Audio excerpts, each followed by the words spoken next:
The statistics indicate that 1 in 4 women experience some form of violence in their lifetime, and that's 1 in 3 worldwide.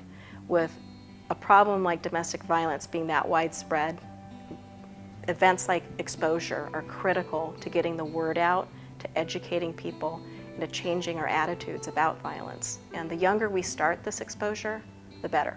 When I first heard about exposure, I was overwhelmed with the wonderful intention to help support our program and end violence in our community and domestic violence. And the purpose of exposure was right alongside with what we're trying to do as an organization. That event is designed to give young girls more exposure in the field of skateboarding, to kind of level the playing field, so to speak.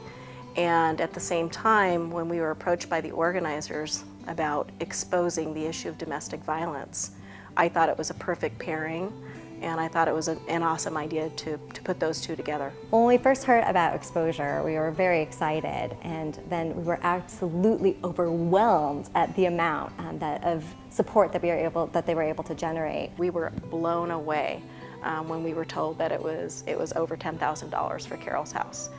You could hear cheering in the hallways when I told the staff. It was great. The funds go to supporting our counseling services. We provide counseling for children as well as the adults in the program. We have domestic violence support groups. We have life skills and parenting classes and case management services. The exposure event last year raised over $10,000, and what that equates to is 10 households.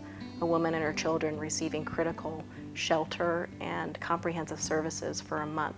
And that month is critical to somebody's survival and ability to move on from the violence. So just that one event helped us save 10 households.